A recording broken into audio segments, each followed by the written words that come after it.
Ini pemirsa yang barusan dikerjakan ya. Nah, ini dikerjakan 2 orang, ini sudah kelihatan rapi ya. Nah, ini pemirsa cara menyambung ke reng ya. Reng itu harus di tengah seperti ini ya. Harus di tengah-tengah, diaskan. As tengah-tengah kasu. Kalau bisa harus petek seperti ini ya, petek miring, jadi ini nahan yang di atas.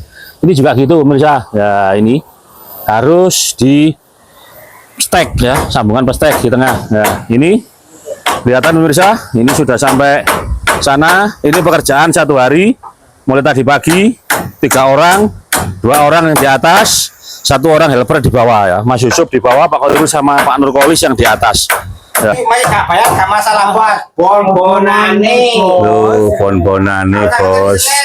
Assalamualaikum warahmatullahi wabarakatuh. Selamat siang, selamat berjumpa kembali dengan Pak John Malang. Pada siang hari ini pemirsa atau sahabat tukang dimanapun Anda berada, akan mengedukasi sedikit tentang membuat atap, perbedaan antara baja ringan dan kayu. Ya, perbedaan itu bukan berarti saya menjelekkan kayu atau menjelekkan baja ringan, tapi ini fungsi kebutuhan ya, kebutuhan pemirsa. Karena di sini faktornya banyak pemirsa, dari seperti ini, ya, faktor seperti ini. Satu yang dibutuhkan di sini adalah kekuatan ya. Karena ini kemiringannya cuma sedikit, derajatnya cuma sedikit. Jadi ini fungsi ini hanya untuk sebagai penutup lantai 1 dari atas, dari panas dan air hujan dari atas ya pemirsa. Nah, karena ini kelihatan, nah ini kan tangga ya, tangga menuju ke lantai 1. Nah, ini langgar dari lantai 1. Ini saya posisi dari atas. Nah, di sini ini ada void ya, void di atas tangga. Nah, di sini rencana rumah ini 2 lantai pemirsa, karena cuman sementara berhenti di 1 lantai karena permintaan dari pemilik hanya 1 lantai pemirsa. Nah, sekarang ini posisi yang di lantai 2-nya ya ini. Nah, ini ya.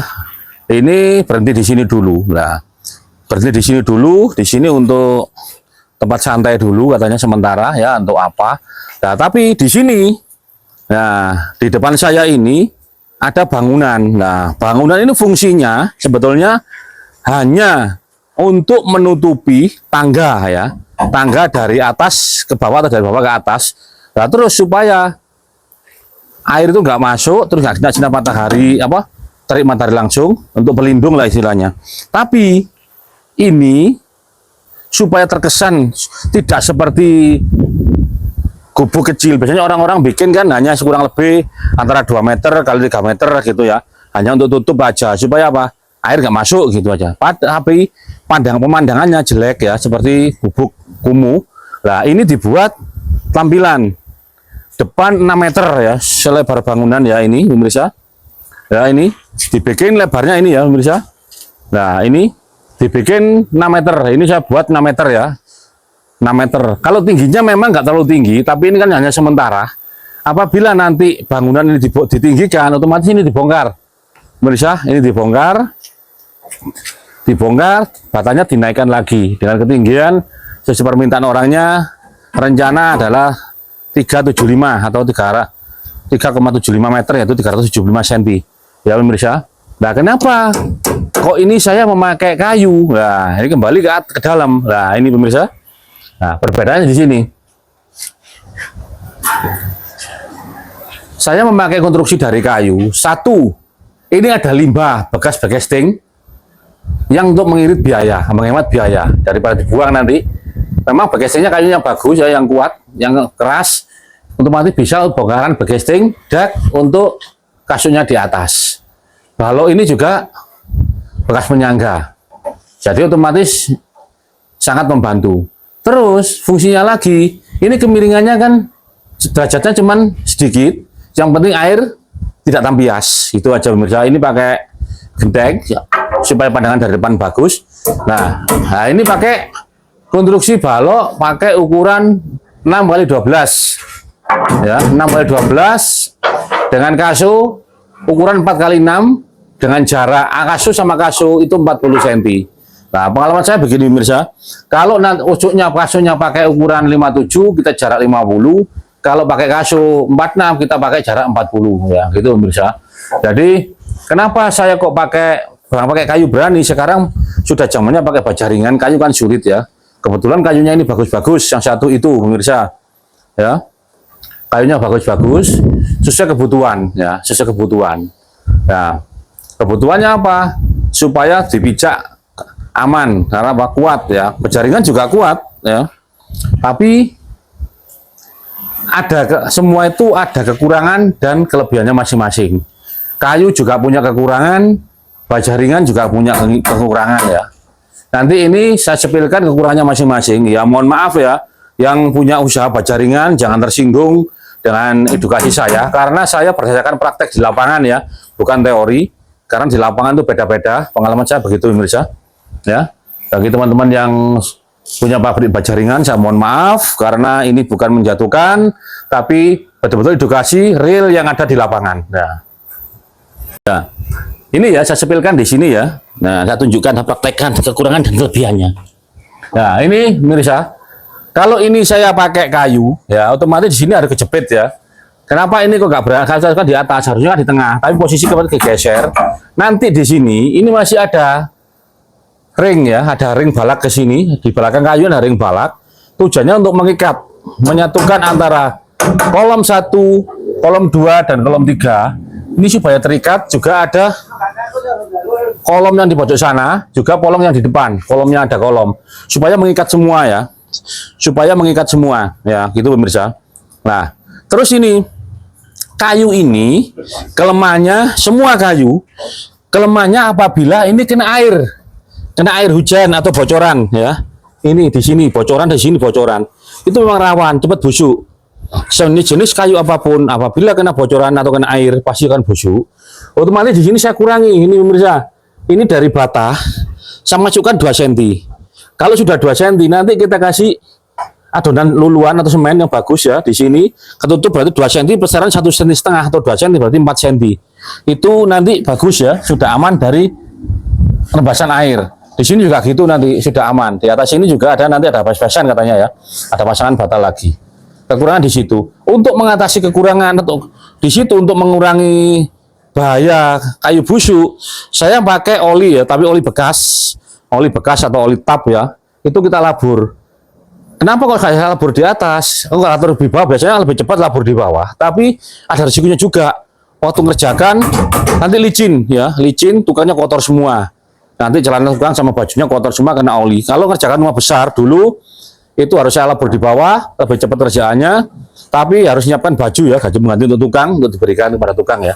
Tapi ini saya labur di atas nanti, setelah masang reng, membagi reng-rengan selesai, baru kita labur pakai oli tap untuk supaya apa?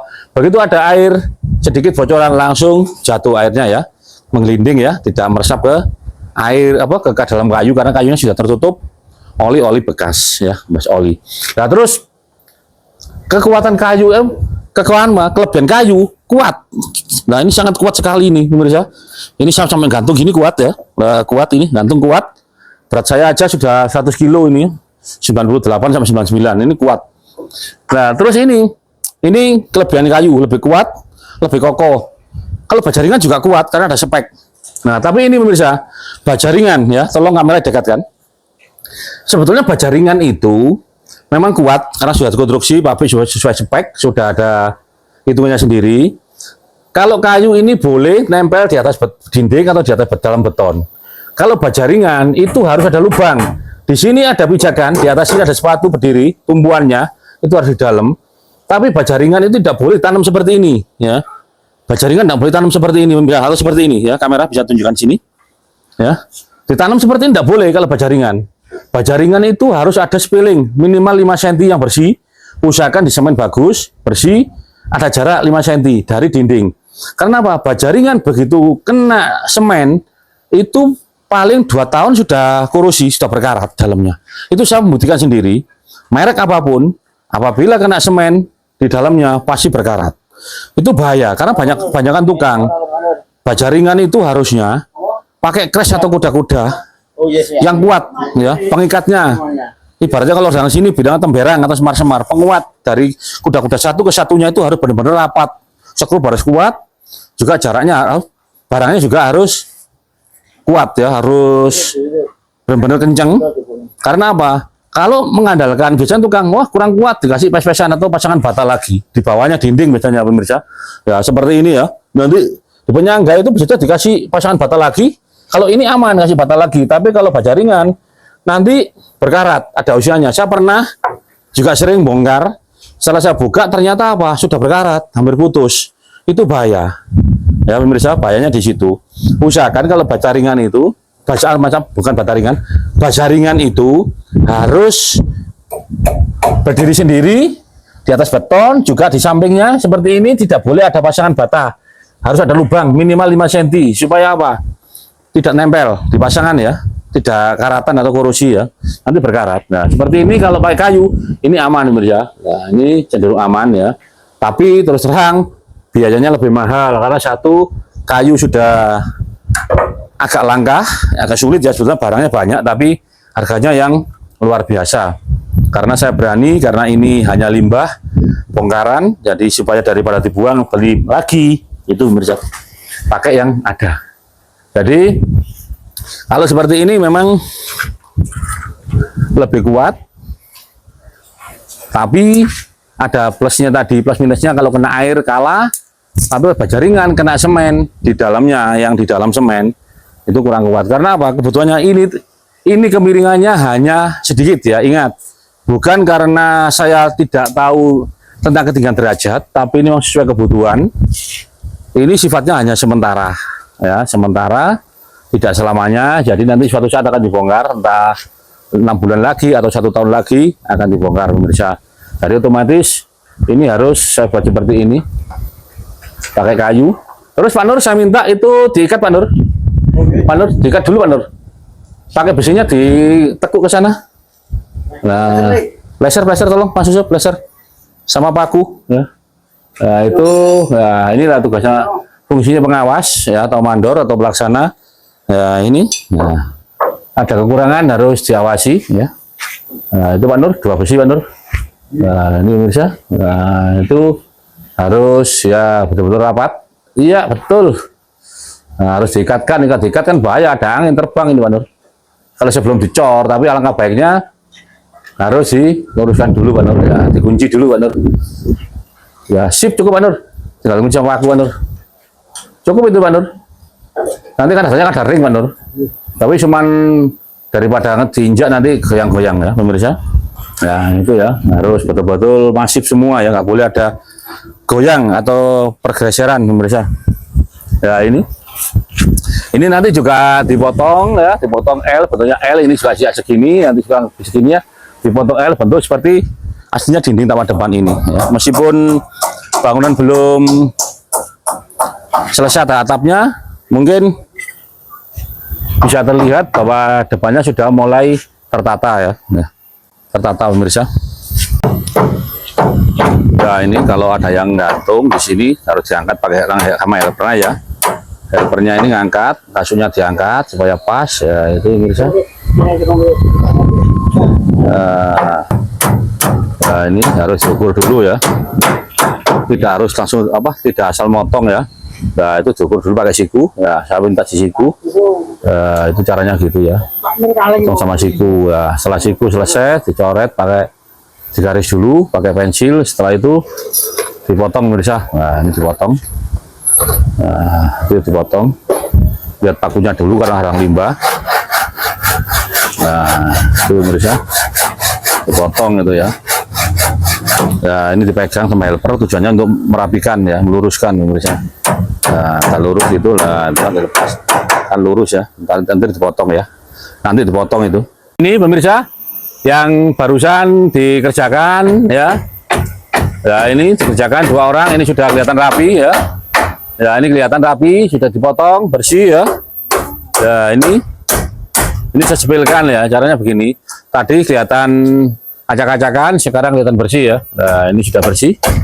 Ya ini sudah bersih, akan saya sepilkan ya nanti di atas teori penyambungan kayu ya. Nah, ini saya akan naik pemirsa Saya akan naik sendiri ya. Nah, naik sendiri, bawa kamera ke atas. Nah, ini pemirsa, cara nyambung ke anu reng ya. Reng itu harus di tengah seperti ini ya. Harus di tengah-tengah, diaskan. As, tengah-tengah kasu. Kalau bisa harus petek seperti ini ya, petek miring, jadi ini nahan yang di atas. Ini juga gitu pemirsa. Ya, ini harus di stek ya, sambungan pestek di tengah. Nah, ini kelihatan pemirsa, ini sudah sampai sana. Ini pekerjaan 1 hari, mulai tadi pagi, 3 orang, 2 orang yang di atas, 1 orang helper di bawah ya. Mas Yusuf di bawah, Pak Kolil sama Pak Nurkolis yang di atas. Ya, ini ya. Nah, ini caranya. Waduh, kepung-kepungan jadi nih. Nah, ini lagi ngecek potongannya pemirsa. Ya, ini samping-samping sudah aman. Di sini depan sudah rapi. Tinggal pemasangan reng yang di dalam ini pemirsa. Nah, tinggal pemasangan reng di dalam ya. Tinggal pemasangan reng yang di dalam. Ya.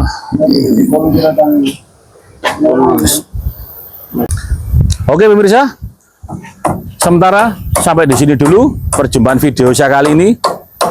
Saya ucapkan assalamualaikum warahmatullahi wabarakatuh. Tapi ingat, jangan melihat siapa yang mengatakan, tapi lihatlah apa yang dikatakan.